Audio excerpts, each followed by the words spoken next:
Welcome back to another week of Mariners Down Under. It is your positive look at the Seattle Mariners, just with an Australian twist.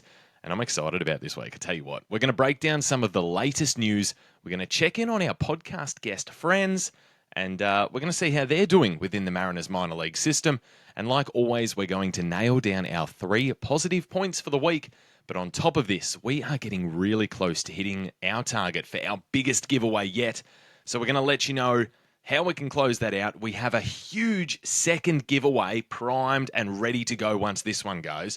And I'll tell you what, it might as well just be an episode on giveaways. I'm going to let you know about another giveaway that you can get around and you can win some pretty cool stuff. And of course, this week's interview, this is one that you do not want to miss. So let's get it rolling.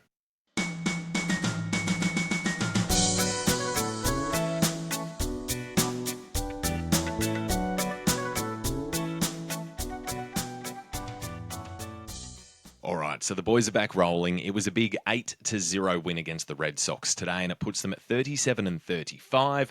Unfortunately, that is 4.5 games back of Houston, but it's still a game and a half above Texas. It was also a win in which we see Cal now sit alone atop the home run leaderboard with 27. And to quantify how massive Cal Raleigh has been for us this season, our next 2 home run leaders, and I'm thrilled to say this because nobody had them on their bingo cards this season, but it's Polo and Rowdy with 11 each. Cal has 27. Julio's the only other Mariner with double-digit home runs, and he has 10. Now, I don't want to turn this into Cal Raleigh down under, but the big fella has a team-leading 60 RBIs. He trails only JP in walks with 42. And this is wild, but he is 4th behind Speed Demons Randy, Julio, and Demo with 8 bags. He's 3rd in hits, 2nd in doubles, and then you've got the whole best defensive catcher in baseball tag to go along with it as well. So it's been bloody outstanding to see Cal do his thing. And even when he has a day where he doesn't hit well, it doesn't matter because you know some sunshine and good times, they're only a day or 2 away with the way he's been playing. War-wise, Cal is 2nd in all of baseball per Fangraphs. So Judge leads everything with 5.9. He is having a blinder of a year. Cal is 2nd with 4 wins above replacement. That is ahead of Ohtani, Crow Armstrong, Scooble, Bobby Witt, all the traditional big dogs. So I tell you what, I am so glad we signed Cal when we did because his price tag, that's gone up through the roof and we got a bargain. We got an absolute bargain. So to start our recap for the week, Jerry DiPoto was on the MLB network and he spoke about Bryce Miller, saying that the young ace will now be out for 4 to 6 weeks, and then they're going to see where he's at and how he responds to treatments. Jerry said, and we all saw, Bryce didn't seem like he responded in any real way after his first IL stint, and Jerry said they just want to do the right thing by Bryce. So they're going to run this 4 to 6 weeks, they're going to see where things are at, and then they're going to, reevaluate and go from there. Another player who has been on the IL, but is starting to actually make his way off it, is Luke Raley. So he's been out with that right oblique strain since about April 30. I think it was April 30 retroactive to April 28 or something like that. So he has been down in Tacoma. The reports are that he could be back around June 20, which will be probably today by the time you get to listen to this. And the last game that I saw he'd played was June 17. He went 1 for 3 with a home run and a walk. So it's not going to be too long until Luke is back at the big league club's disposal. Colin Snyder has begun throwing. He has been out with a right forearm flexor strain since June 4, and he'll be built up over the next few weeks. I'm going to butcher the snot out of this name, and my sincerest apologies, but outfielder Jason Hurtbeist. I don't know whether it's my pronunciation or just the Australian accent, but I've butchered that. So, Jason, come on the podcast if you want, mate, and give me a lesson on how to pronounce your name. Anyway, he's been claimed off waivers from the Reds and placed in Tacoma today. Funny story, he was actually drafted by Seattle. This season in AAA, he's hitting 144 with 8 RBI and 7 steals in 97 at-bats. And at 12 at-bats at the big league level, he hit .083 with an OPS of .350. So the Mariners obviously see something here, so let's be patient, and let's hope a change of scenery can help this young bloke turn it around. Jackson Kowar was optioned to Tacoma to make way for the man who is this week's first positive point. So positive point number 1 of 3 for the week. Logan Gilbert is back. Oh, man, I've missed him. So in game 1 of the Red Sox series, which was his first game back from that rehab and IL stint, he went 5 innings, giving up only 3 hits. He had 2 errors and 1 walk, and the bloke had a mammoth 10 strikeouts. So for his first game back, honestly, I thought Logan looked great. He's only going to get sharper as time goes on. Like, was this a perfect performance by Logan? No, by no means. But I don't think anyone's expecting that game 1. So for game 1, I thought he was really bloody good. It was wonderful to see. So far this season, in 7 outings, Logan has a 2.55 ERA in 35.1 innings with 54 strikeouts. Our pitching staff have taken a beating this year, like health-wise, and just kind of having Logan back brings a hell of a lot of talent, but also a lot of good vibes and a lot of confidence to the fan base as well. So welcome back, Logan, and what a great first game back. Second positive point for the week. Jorge Polanco started the year off like an MVP candidate. I remember when the Yankees came to town and it was like, right, it's Judge and Polo facing off. For most of the fan base, that was a wild thing to say because so many people had disrespected Polo and they still need to be held accountable for that. In March, Polo hit 400. In the month of April, he hit 379 with 8 homers and 21 RBI. But then May, that was rough. Polo did struggle. He had a 139 average for the month with only 1 homer, 5 RBIs and 13 strikeouts compared to just 6 strikeouts the month prior. And this month, he seems to be looking more comfortable at the plate again. He's still not at like March Polo form, but he had that walk-off the other day. He already has 14 hits for the month with a home run and 6 RBIs, along to go with 4 walks as well. So a huge positive point is Polo breaking out from May and becoming something closer to himself again.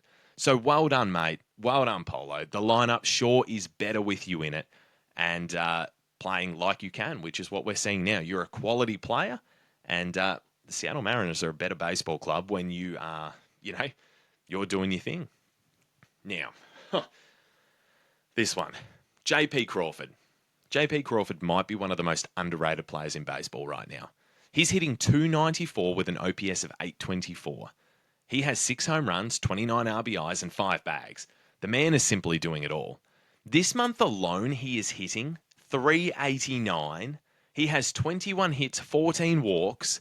Again, this month alone. It is June 17. We're only halfway through the month, and those are the numbers that he is putting up. It's also looking like the All-Star voting, and maybe it was a typo, but it's looking like JP's not in the top 5. Now, Jacob Wilson, he was number 1. He has a .360 average this season with an OPS of .903. I'll give it to you. That's not too shabby, is it? Now, Bobby Witt Jr. was number 2, .282 average, 9 homers, 39 RBIs, and 21 bags. You can't tell me there's much there, right? Like, yeah, the bags, that's bigger, but there's not a mountain of difference. And keep in mind, JP actually started the year cold, so that needs to be taken into consideration. He's catching up fast. Number 3 was Jeremy Pena. .317 average, 9 homers, 34 RBIs, 15 bags. Again, like Bobby, I'm not seeing that much difference. Bo Bichette. .270 average, 9 homers, 42 RBIs, 4 bags, 737 OPS. Again, show me the real tangible difference. But this is the one that shipped me up the wall. Anthony Volpe. You put him in any other uniform except the Yankees, and there is no way that Anthony Volpe beats out JP Crawford as an All-Star this year or in the All-Star standings. He has an average of .238 compared to JP's .294. Home runs are 8-6. RBIs are 39-29. Yes, there's there's a difference of 10 there. OPS 737 to JP's 824. 1.6 WAR for Volpe. JP has 2.3. Volpe has nearly 202,000 votes. JP only has a tick over 140. There is not that much difference between Anthony Volpe and JP Crawford, and I would back JP Crawford in every day of the week as a better shortstop this season and as a more worthy player to be top 5 in the All-Star voting. I'm not here to shit on Anthony Volpe or say that anyone shouldn't be there because they're all playing great. I'm just saying, except Wilson, JP really isn't that far behind, and I don't think JP Crawford is behind Anthony Volpe when it comes to output this season compared to the amount of All-Star votes that they've got. And I think as a fan base, we need to do something about this. So start voting for JP Crawford. Keep voting for Cal. Vote for Julio. Vote for Brian Wu. You guys need to put your votes in because we have one hell of a ball club here and these guys deserve to be seen on the highest stage. And also keep in mind, I'm not a numbers guy and I'm not going to pretend to know ball like that. But man, I need JP to be respected. So please, please, please get your votes in because I cannot do it alone. Now, on JP, many of you are going to be aware not only now from the numbers that I've put out, JP's obviously having an incredible season, but also my friend Stitch God, he's the bloke that does these amazing one-of-one scramble jerseys. You're going to have seen them floating around the ballpark if you've been to T-Mobile Park. They look like a bit of a ransom note. They're incredible. I've got a Julio one. They're unique. They've got these game-used elements like game-used numbers, game-used letters, game-used patches. They're honestly just works of art. And Paul, Stitch God, whatever you want to call him, everyone knows him as something different. I'm really proud to call him my friend. We actually got to catch a game together when I went to Seattle, which was a special thrill. He is running a competition, and I kind of felt like this was too good not to promote for you guys. So you can win through Paul or through Stitch God, whatever you know him as. I know that anyone who meets him at the stadium knows him as Paul, and those of us who are floating around, we know him as Stitch God. But he is running this competition. You can win one of 2 free scramble jerseys or a unique one-of-one fitted hat simply by helping support one of the foundations that JP has a lot to do with. Baseball Generations is the foundation, and they offer skill camps and showcases that are designed to be inclusive, they're designed to be enjoyable, but they're also designed to get young kids seen. They have showcased some of the top players in the nation, and the staff that they've got there, they're legit. They also, this is what I love, they're helping break down barriers and offer scholarships. They have the BGG Foundation. Like we all know, it's so tough right now. Like the cost of living is biting everyone in the ass so hard. So for these guys offer a scholarship or multiple scholarships so that kids that are a little bit underprivileged or they might just be having a tough time right now or struggling or whatever the reason may be, there are no barriers for them to participate. And that's what Stitch God is wanting to raise some funds for. So I want you to head to his Instagram. This is his thing. This is not my thing. It's just these scramble jerseys, man. Like, if you don't have one, you need one. If you've got a chance to win one, let alone win 2, you've got to do that. So if you donate $20 to Baseball Generations, you'll get an entry in Stitch God's draw. You can donate to Baseball Generations through their website, so you know it's all legitimate and ridgy-dig, and then you send Stitch God a screenshot of that to his Instagram. I'll plug it a few times, but his Instagram is @StitchGod. That's STITCHGOD 716. So send through a screenshot of that, and you'll get an entry in the draw.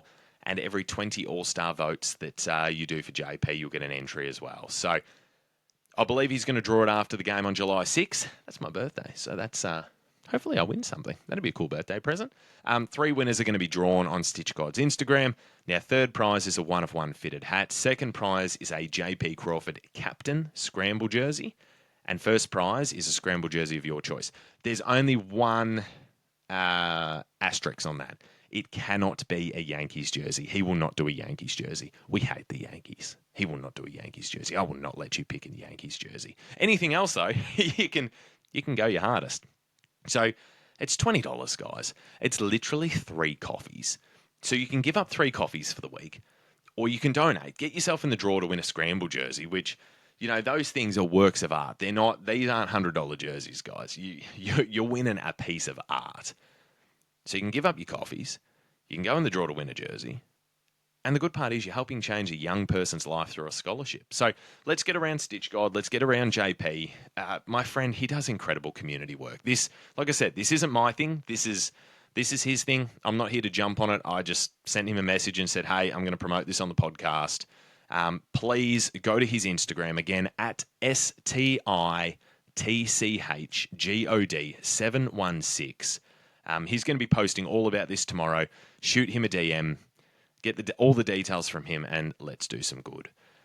Also, on giveaways, quickly, let's not forget ours. So we need like 85 more Instagram followers, and then we're going to give away our prize pack. So it's a Mariners Down Under t-shirt. It's 6 keychains. It's a Colt Emerson numbered Bowman first. It's a Cade Marlowe on-card, rookie card autograph. God, that was a mouthful. And it's a Castillo numbered to 50 on-card auto. Now, once I give that away, I'm going to be announcing our next giveaway, and it is huge. There's like $500 worth of cards in our next one. There's a George Kirby numbered Bowman first. There is a Cal Raleigh on-card auto rookie card. There's a to 10 Dominic Canzone on-card auto. There's a Josh Hood Bowman first. You know we're big fans of Hoodie. We've had him on the podcast. There's an Andres Munoz autograph. Goodness me, what else is coming? When I say this next one is loaded, it is loaded. I can't announce it until you guys knock off this one. So 85 more Instagram followers. I don't care. Create an Instagram for your dog and follow it. I don't care. I want to give this away. I love giving stuff away. The last guy, Zachary, who won our prize pack, I've got to get that in the mail this week. I've just been so slammed with work, but I love giving stuff away. I love having this little community. So help me out. Let me help you out. But yeah, there's over $500 worth of baseball cards in this next one. So seriously, let's get crack-a-lacking on that one. Now, before we get into this week's interview, let's take a look at some of our friends of the podcast who've had good weeks. Now, we were covering everyone every week, but we've been so lucky to have the support of the wider Mariners playing group that we have had so many guests. And what I'm going to do is at the end of every month, I'm going to run through them all. Because if you come on this podcast, we will promote you. We will support you. We will do whatever we can for you. Like if you're on here, you're our guy. But mid-month, I'm just going to do some of the lines that catch my eye. So the guys that caught my eye this month. Aiden Butler had another great outing. He pitched a season-high 4 innings, giving up only 1 hit in his last outing. So it's great to see him hitting some form. Bill Knight, in his last 2 games for the Travs, has 4 hits, 3 RBIs. This guy's seriously something. Like a cracking person as well. Like absolutely top bloke. Tyler Cleveland has a 0.0 ERA through June so far. He's got 5.1 innings pitched with only 1 hit. This guy is seriously on another level right now. And Stefan Wraith, he's out of control too. Another 0.0 ERA for the month, 6 innings, and only 1 hit. All of our podcast friends have been doing great stuff, but that's just a few out of this week that really shone. And finally, I'm a bit worried I won't get to watch Tyler and Stefan when they're moved on soon because they've been pitching so well. But on August 7th, I will actually be in Everett, so I'll be fresh off an international flight. I may not be fresh, but I'll be fresh off the flight. And I'm coming to watch the Aqua Sox on the 7th, and I'll watch the Mariners on the 8th, and then I need to get back to Australia. So, yeah, it's another one of these 2-day little tours, but we'll make it work. So I would like to invite you all to come and watch an Everett Aqua Sox game with me. Not that I'm anything special, but it would just be cool to pretend I have some friends. Eh? I'm also going to be bringing heaps of merchandise. So it'd be great. Come and have a beer with me. Come and have a chat. And also, it's our way of being able, I'm going to bring a heap of T-shirts. So there's a lot of people that got T-shirts on my last trip to Seattle. If you didn't get one, you can have one when I come next time until I run out of them. It would be great for us all to be there wearing Mariners Down Under T-shirts and show our support. And in a way, I guess, thank these players for coming on. Like, I am aware majority of our guests have been from Everett. So to show them that, we appreciate them coming on. We love their stories. We love hearing, what they've got to say. So I'm going to have some more details on that one. Stay tuned over the next coming weeks, but definitely put it in your diary. I believe American time, it'll be a Thursday night. So I think it's a 7 o'clock game or whatnot. So mark that one down. You're coming to the Everett Aqua Sox with Nate. I don't care what you've got going on. Tell your missus that you got to go to the doctor or something, but you've got to come to the Everett Aqua Sox and hang out. So that was an episode and a half to start with. It's time that I get to our interview for the week. So for those of you who don't know Justin, do yourself a favor and seek him out in the bullpen at T-Mobile Park. This guy might possibly be the nicest guy alive. I've met him a few times now. I really do call him a friend. I hope you get something from this interview and you get to learn about yet another of the amazing people that the Mariners have within the club. So let's get to it. Our interview with Justin Novak, bullpen catcher for the Seattle Mariners.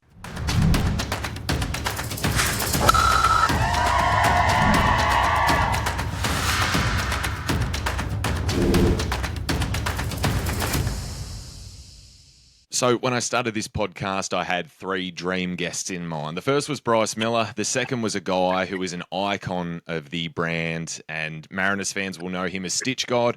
And the third was a bloke I met in Detroit and Pittsburgh last year, a bloke who represents the Mariners and what they are about so well. So I didn't want to DM him to come on. I wanted to ask him face to face. So when I flew into Seattle last week, it was on the top of my to-do list. And well, here we are. So Mariners bullpen catcher and champion bloke Justin Novak, mate. Welcome and thank you so much for your time. Yeah, thank you for having me. Appreciate the kind words.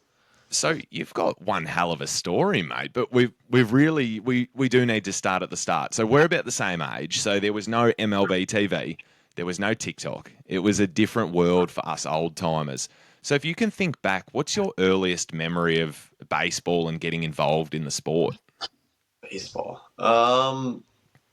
I grew up in Japan, so baseball out in Japan is everywhere. It's loved by pretty much everyone in that country, and it's always around you. And I also have an older brother, 9 years older than me, and he played baseball, so I've always been around the game and just fell in love with it out there. So you're born in Tokyo and you regularly visit the States, but you didn't actually move to the US permanently until college. Was college in the States always the goal for you, or was the opportunity to stay in Japan to play baseball also present? No, I always wanted to go to college in the States. My dad's American. He was in the Air Force. So I grew up in a American school system, and then I've always wanted to go play baseball in college in the States. So that was always the goal. So we don't have college sports here in Australia. So I love learning about the whole process. And you and I, mate, these days, we're classified, the kids call us old. So there's no NIL back in your day. Yeah. It's just straight offers and commitments. And you chose to go to the University of Virginia. Can you tell me why? Like, what was the appeal of that college for you? I got really lucky, honestly. It was like the other way around. My dad had a business trip in Washington D.C. When I was a freshman in college during the summer, and they had a thing called like a prospect camp where you go and just showcase your skills. I did that, and then they kind of liked me, and they told me to come back next year, and then I went back, and then everything kind of fell into place, and they rolled the dice on me, so I had the opportunity to go there. Their program has always been really good, and the school's academically really good, so it was like a no-brainer to me when they offered. I'm like, definitely gonna go. So, yeah. So 2015, mate, you're a freshman. You start in 21 games for the season. You end up playing in 36. And you come up huge in the regional game, NCAA regional game, pinch hitting. And then your team just somehow magically claims the national championship. So you've moved halfway around the world.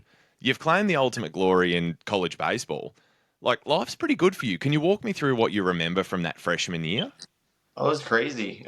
Just the whole lifestyle change from Tokyo to Virginia in the United States. That was kind of a culture shock itself.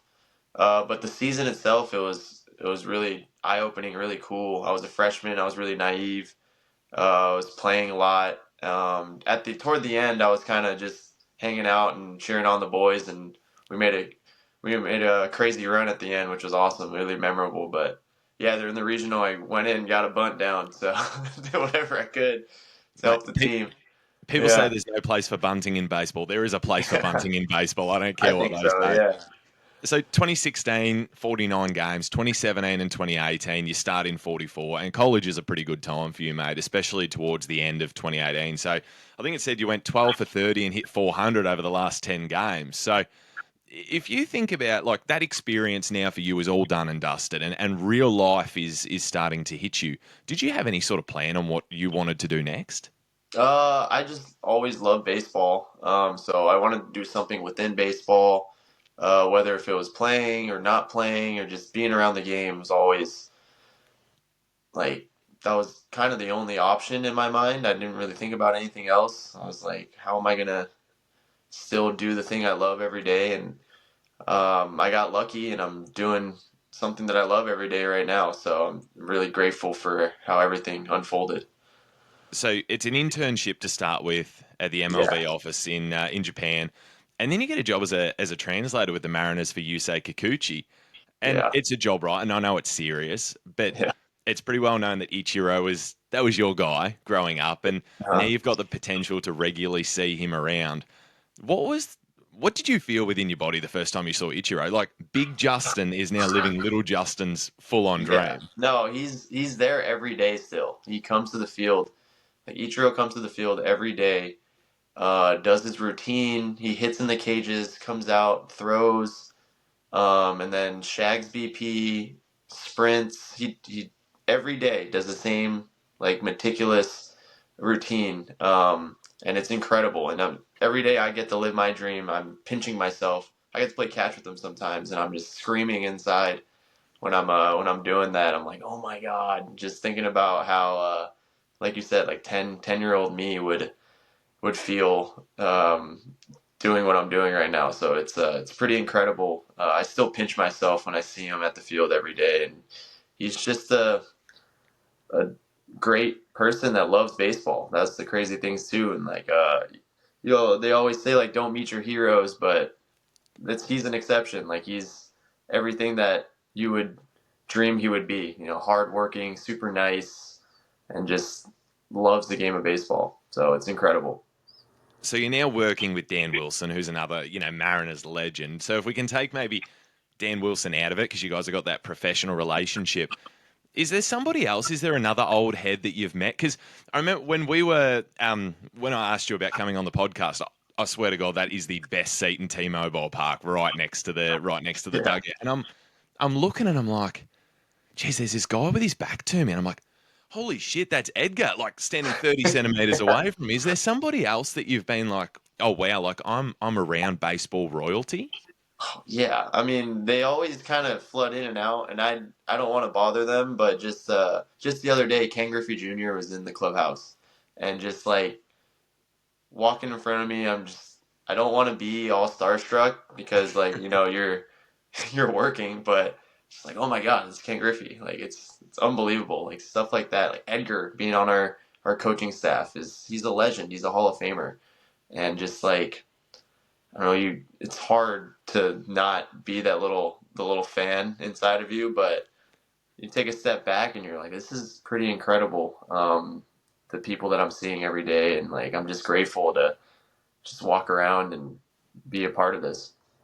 So player development, that's the next step for you, mate. Can you walk me through your role there and what your day to day looked like and what you enjoyed most about that job? Yeah.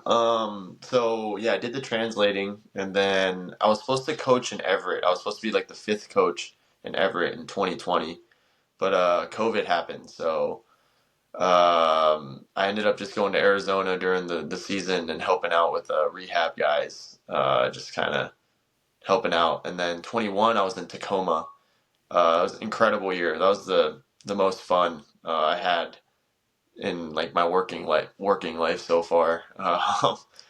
But great staff, just being around the guys and just helping out as much as I can, and just the day to day of being on I still get to do this, which is incredible, but the day to day being on the field, the ups and downs, keeping all the guys trying to keep the guys focused, and celebrating their successes and trying to get them better when they're not succeeding, and it's just the whole ride's just fun. I hate to even bring this up, mate, but you did leave us for a little while and you headed to Yeah. the Padres for a year. And thankfully, you did return to us. How did you enjoy your time there and what did you get up to with San Diego? That was a really cool year too. So I became the coaching assistant in the big leagues with San Diego. The pitching coach in Tacoma, his name's Robert Marcello. He got a job with the Padres, and then he recommended me for that job. So appreciate what he did for me. And then I went over there. Just jack of all trades, whatever I could do to plug in and to help the day to day operations run smooth. But again, I get to do the whole season with the guys and be in the grind every day, and the ups and downs of a season and the whole journey of a season. It was a really cool experience. And then it's bullpen catching. So I Yeah. know you caught a little bit here and there in college, mate, but how on earth did this role like pop up for you? Because I'm not going to lie, catching looks really hard. Like you've got balls moving left, right, and center. They're coming on super quick. Like of all the positions on the field that I feel you could pick up, having not played regularly, catching would be at the bottom of my list. How the hell did this happen for you? I caught a little bit in college, and then interpreting for Yusei. I caught a lot of his pitches, and that year too, they would let me go down in the bullpen around like the fifth or sixth and help out because we had one bullpen catcher, which is Fleming, who's still there. And then I heard this job opened up, and I really enjoyed it when I helped out. So I was like, I really want to do this, and I had some connections back here, like Christopher Negron. He was the manager in Tacoma when I was there. So he helped me out there too, and then I love what I do. It's awesome. It's not as hard as you think because you don't have to like think about the game going on or think about the runner stealing or blocking a ball. You're just locked in on your pitcher and just catching the ball and hoping to keep the vibes up for him. So it's a pretty fun job. So there's obviously two of you operating in that bullpen. So I think that's bullpen catching is probably something that most Mariners fans would have no idea about, and probably something that I'd say most of our podcast guests would have no idea about. Like, do you and Fleming have your guys, like, or do you just work with everyone? Are We there just Yeah, we just go back and forth. We don't want to have any biases or any territorial stuff. So he goes first, I go second, and just flip back and forth. It We have a good operation going. Love working with Fleming. He's awesome. Great dude. so if you had to pick one thing, what would be the best thing about your job? Just being around the game every day is simply like I love baseball, and just being able to be there every day and play baseball and be around the guys through the ups and downs of the whole season, the whole journey is just incredible. So you're going to hate this next question because I'm going to digress for a second. And Yeah. you're a very, very humble person, which I like about you. But um, sometimes people do need to be told what they bring to the table. So what you bring just isn't what your job description says. So you're a pretty infectious personality. So I'm in Detroit last year, and I meet these people by the bullpen, and they're like, "Hey, you're in for a treat today," and I'm like, "Yeah, no shit." Like Miller's on the mound, Munoz is on an absolute tear. Like, come on, Yeah. you don't need to tell me anything. They're Yeah. like, "No, you don't understand." There's this bullpen catcher for the Mariners, and he was hooking us up yesterday with sunflower seeds, with candy, with balls, and this guy's a legend. And I'm like, whatever. Like, okay, I'm not believing you for a second. It's like when people go to the game and they're like, oh yeah, I'm best friends with Logan Gilbert. It's like, yeah, sure you are, mate. Like Logan doesn't know. You probably signed an autograph once. And I see you and you're just chucking up all this stuff. And I'm like, okay, this is cool. Like this is what I'm about. Like I'm all about people that are good to our team, like representing our team. And I follow you to Pittsburgh and we have a chat for each of the games while I'm there. And then I'm sort of saying, like, it's opening day, and they're obviously showing everyone over the screens. I'm like, oh, shit, that's Novak. And then I'm like, oh, I wonder if he's going to remember me when I go to bloody Seattle. And you did straight away, and it just showed I don't know, mate, like a respect towards the fans. So you're known as a vibes person within the team. You're known as a vibes person within us fans. Why do you go so far and over and above to lift up the boys and also make us fans, feel special? Why is that important to you? I mean, this all doesn't happen first without the players being so good at baseball, and two without the fans being there. So I'm not in the situation that I'm in without those two things. So, and I don't know, it's a lot more. It's more fun when everyone's having fun and having a good time rather than like being all like downer, Debbie Downer. It's not fun being around those people. So I don't. It's not really like a big emphasis. I just like having a good environment that people could kind of be themselves in, and um, I don't know, man. It's just I'm grateful for where I'm at, so I just try to be nice as much as I can, and meet people like you. You're an awesome dude. Like you love the Mariners, you love the boys. You're really positive, and let's celebrate that. Like it's pretty awesome. Well, you'll see me again in August. I did make a mistake though because I've got to work and it's got to be our winter and it's got to be a weekend where I don't have my daughter. So I'm picking this weekend. It's the only one because I've got to come on a Thursday and Friday game. Yeah, Like, why the hell is it so expensive? This is ridiculous. Oh, it's Ichiro weekend, isn't it? yeah, Like that's probably what I thought. of all weekends, flights, accommodation, Yeah. tickets. I don't know. Are I'm gonna you have to gonna take. make it? Yeah, I'm coming, but I'm not. So the Thursday game is at 1:10. There is no way I'm making an international flight and getting through SeaTac. So I'm going to go to the Aquasox game on the Thursday, and There then you go. I'm going to sell my soul for those same seats for the Friday. I don't care what it takes. Gotcha. I'll do whatever. Did did you have a mentor at all when you started working professionally about being a positive person, or is this just simply who you are? Um, I had a mentor in my brother's always been a mentor for me for my professional. I say professional, but it feels like I'm just playing every day. So, but in my working life, my brother's always been my mentor with like helping me get my foot in the door, and then people like I said, Rob Marcello. He's with the Marlins now, but he helped me out a lot. Christopher Negron helped me out a lot, but. As far as like the vibes and stuff, I feel like after I was done playing, just the whole perspective shift of this is a children's game. I get to go out there and put on a uniform and run around in some grass and throw a ball around. Like it's as pure as it could be if you make it that. And just being able to do that every day, how can you not be happy running out there and just doing this? So it was the whole shift in perspective. I feel like that really helped. Well, Yeah. I'm gonna be on a shovel and a crowbar for 8 hours today. So you better be happy with your job, mate, because I would I would trade in a Thanks for waking heartbeat. up so early, man. I feel bad. Do you know what? It's what we do. Like this is the hard part about being a fan. Like when they're East Yeah. Coast games, it's brutal. Like it's Yeah, I absolute bet. hell. But if they're Seattle games, like the game will be Yeah. on at my lunchtime today, so I just Yeah. pop the AirPods in, and my customers That's know not to cool. talk to me. Like, Yeah, same. Like when growing up in Japan, I was a big. My dad's from Illinois, so I was a big Chicago fan growing up. And I would get up like you, like get up early, like playoff games, like 4 o'clock, 5 o'clock, and watch some games. I understand the grind there. so Yeah. if I can ask one more serious one before we just get into some just Mariners chit chat, mate, Yeah. and just some Yeah. light stuff. One thing that like I'm big on is the players are there for our entertainment, so there's a certain level of respect that needs to be shown. And Hmm. 9 times out of 10, fans do that. The fans are great.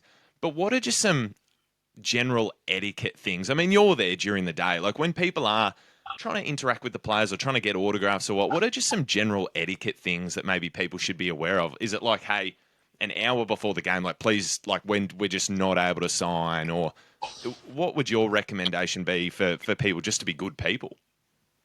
Um, it's a good question. Like like you said, it is for the entertainment for the fans. So there's like a little, you know, I don't know, just be a nice person, I guess. Try to have manners. It's a great question. I'm stumped. You don't like you do it well, man. Like it's respectful. They're people. That just remember that the players are people and they have feelings too. They have emotions. They're hyper focused most of the time. So just remembering that they're there to do a job as well, and be nice.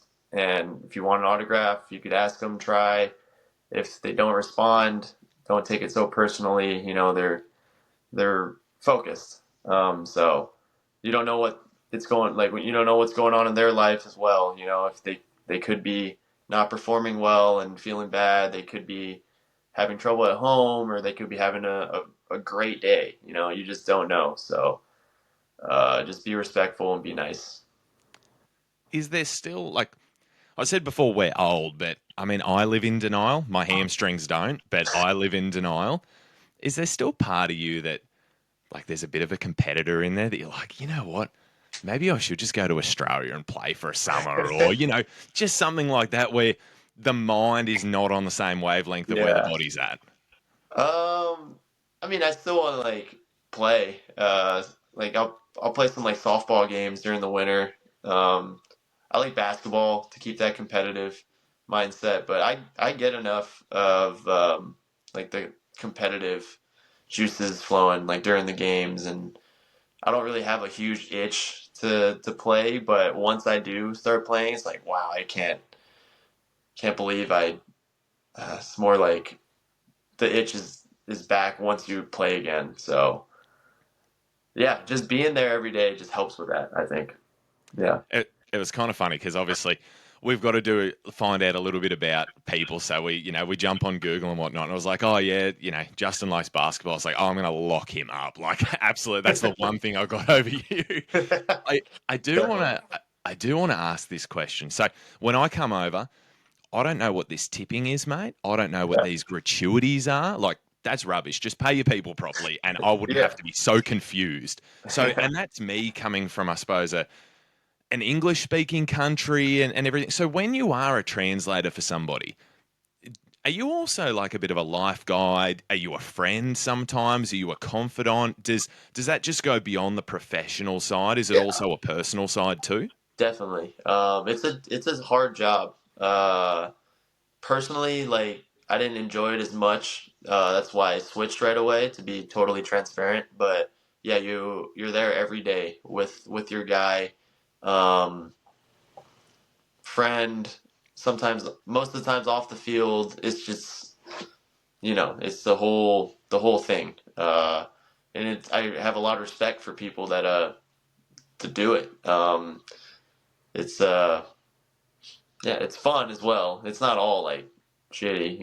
It's it's really cool. Like the coolest part about it is you are the person and you are his teammates or whoever you're trying to talk that's trying to talk to him. Like you're in the middle. So all the knowledge that gets bounced back and forth, whether it's scouting reports or um, just like baseball knowledge, you're talking to both sides. Like you are both sides. So I learned a lot doing that job. It was awesome.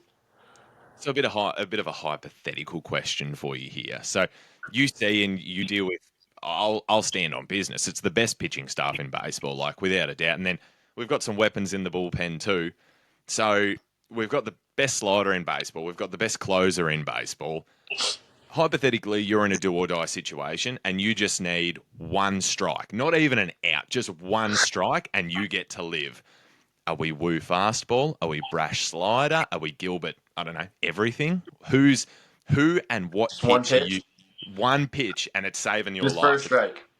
for a strike, one strike. That's it. Kirby, George Kirby. Anything that he throws, it's gonna hit the glove. Hell yeah. He's Yep. incredible. Yeah.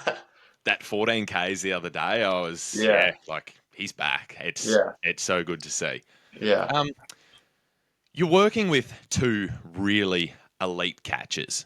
You're working with Cal, who stand on the hill, best catcher in baseball. I don't think anyone's close defensively, knowledge of the game, managing a staff, and then you throw in the offensive side, which he's been okay this season, I guess. Like he's only leading the league in home runs. And then you've got Mitch Garver, who I think is constantly disrespected because Cal's obviously the guy there. Mitch is a World Series champion. He's an incredible catcher, and we've seen what he's been able to do catching George as well. Like there's a clear connection. Is it sometimes cool just to sit back with guys like that and just not even take part in the conversation, just simply listen to knowledge going back and forth? Yes. It's super cool just to be able to be a fly on the wall and, like you said, listen to the knowledge that's being tossed around between those guys and the game plans and their preparation and how hard they work and it's incredible. Like you said, Cal's having an unreal year. Just seeing his preparation day to day is just it's crazy. It's incredible. And Mitch being a world champion, and he's great, man. Like he's awesome clubhouse guy. He's really good hitter. He's really good catcher. Like he's smart, and just being able to listen to those guys and see the knowledge being passed is awesome. I saw Khaled, obviously, putting a lot of work fitness wise in the offseason. When he stole his first base for the year, I was like, oh shit, the league's in trouble here. Like, there's nothing this guy can't Yeah, do now. Like, he's got some bags. Yeah, tell you what, he's going for it. yeah. So baseball obviously takes up so much of your life, mate. And you're you're a person as well. You've got your own interests, you've got your own stuff that you want to do. So on your off days and in the off season, what does Justin Novak like to do? I mean, you annoyed me over the off season, mate, because you were traveling way too much, and I'm back home, and I'm like, "Oh, I can't. It was stinking hot in Yeah, summer. I'm working flat out, so obviously travels and you didn't come yeah, to Australia, which I thought was just yeah. disrespectful I to should me. have. What do you get up to in your spare time? I'm on the move. I can't sit still. So I like hiking. I like paddle boarding. I like just walking around new areas. I like traveling a lot. Uh, I don't know, whatever. I like eating.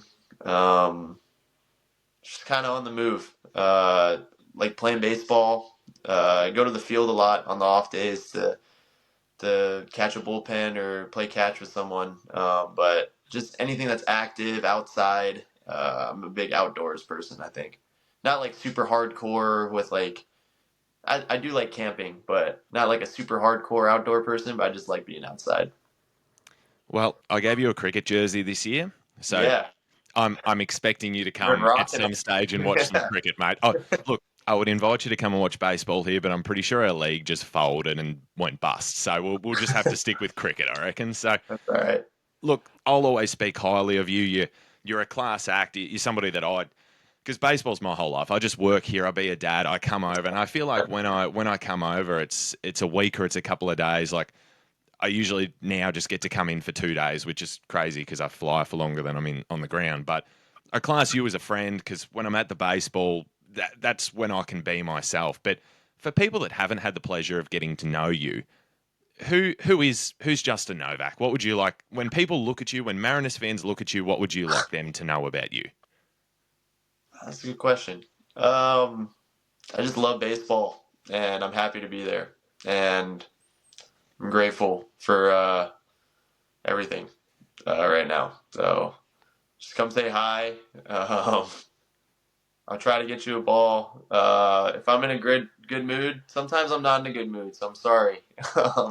But yeah, I'll try my best to either get you some gum or a ball, and we could talk shop. And I love talking to people. So yeah, come say what's up. And three more questions before I let you go, mate. City Connect, Northwest Green, creams, whites, blues. What day is good for you for an out? Oh, What suits you? What's your vibe? I like all of them, but okay. For the rankings, let me think about it. How many do we have? We have five of them, right? You said we have the Cities. navies, Yep. City Connects, the creams, the whites, the teals, right? Yeah, yeah. Whatever that green. I just call it Northwest Green. Someone Northwest told me green. that once, and I'm sticking with it. Yeah, I like the classic Northwest green first because that's just a classic. The City Connects are really cool. I gotta go those number two. The Sunday creams they're just clean. I like the cream color, so I'll go that three. And I don't know, this is tough. I hate ranking those two, the bottom two, because they're also really cool and clean. But the navy, the old jerseys had super like nice glitter on the Mariners, so I like that a lot. And the white ones are really cool too. So, but I'd go yeah, Northwest Green, City Connects, creams, navy, and then the whites. Just because yeah, that's what So I you would go with. obviously pay attention to this stuff. Before I get into the last two, I told you I had three. I've got an extra one. Yeah, Have go you ahead. walked away with any Like, have you taken, I don't know, some dirt from Fenway, or have you been given some? Is there something that you've gotten? It might not even be a big thing that people realise. Is there something that you've been able to take away from the game or being gifted that you're like, that's getting buried with me. That's going. In Australia we say that's going straight to the pool room. Yeah. Honestly, just gifts from fans is really cool. Like the cricket jersey you gave me, or the Australian the jersey that you gave me last year, and the little trinkets that you get from different places. Like it's really cool to collect those things and to have, because that means that you guys thought about us and brought some things over, and it's really thoughtful. So whatever I get from people it's pretty important to me. So So my second hypothetical question is: you're having a dinner party, yeah. and you need to invite four people. Now, two have to be current Mariners players, and the other two can be anybody that you'd like. They can be famous, they can be people that you know, they can be dead, they can be alive. Who's coming to your dinner party? So two current Mariners and two whoever. Two anyone's, yeah. I would go with. Let's see. Let me think about the guys down in the bullpen. I think it would be fun to diversify it all. So I would take Carlos Vargas and Trent Thornton, Yep. and then I would take. Be fun to have Babe Ruth there and Ichiro. Just a Yeah. crazy squad. That would be awesome. Vargas, I think, has been the most underrated Yeah, he's player been great. so far. And I Yeah, think I've never gotten to speak to Trent. I think Trent is accidentally funny. Like, I don't think Trent tries to be funny. I think Trent is just like one of those people that's just golden retriever vibes. Like, he just he's seems awesome, like man. he's Yeah, super chilled.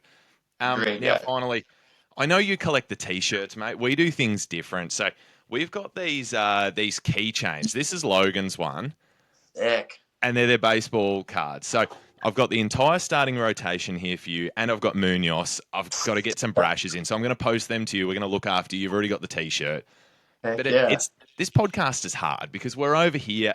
I feel weird Yeah. DMing people all the time, like it's because they don't know if you're a genuine person or if you're legit or whatnot. So we do require recommendations to keep going, and we've been lucky. I think we've had nearly the whole Everett Aquasox bloody team on this season. But if we should have a guest on the podcast, who should it be? And keeping in mind, whatever name you put forward, you got to try and help me get the leg up there. Oh man, who would be fun?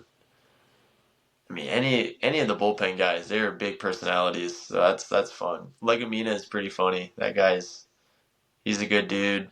Um, Trent Thornton, he's a good guy. He's funny. Mooney's just like he's an angel. That guy's the nicest guy ever. And then he turns it on during the game, so he would be a good guy. Um, Brash, another just great human being. Any of the bullpen guys, that'll be great. I'll All right. Well, put a word in, see if anyone would want to do it. thank you so much for coming on. Thank you so much for your time. I know you're a Heck busy yeah, guy, man. and hopefully this gave people a bit of an insight into some of the different roles that the Mariners have. It's not all just guys that take the field. There's a whole team behind that get this show rolling. So really appreciate your time, mate, and thank you for everything that you do. Yeah, thanks for having me. Thanks for getting up super early and spending your time. So I appreciate that.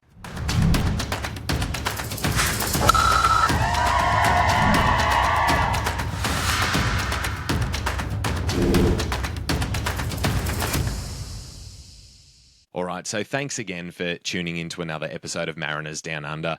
I know there's 101 different Mariners podcasts out there. It's been a journey to create something unique and create something that people want to get around, and I think we've found that. As always, if you do have any feedback, please, I would love to hear from you about not just this episode, but all of them. Please reach out through the Instagram. It's at Mariners Down Under. Just shoot me a DM. I'm doing this blind. This is what I think people want. This is some of the feedback we've got. But please let me know your thoughts. Keep in mind as well, August 7, Everett Aquasox. Let's all go hang out there. And again, just one more shameless plug for a giveaway. It's like 85 more followers we need. We're going to give away some free stuff, and then we have a huge prize coming. So thank you once again for joining me for another hour or so. And as always, stay well, stay safe, and go Mariners.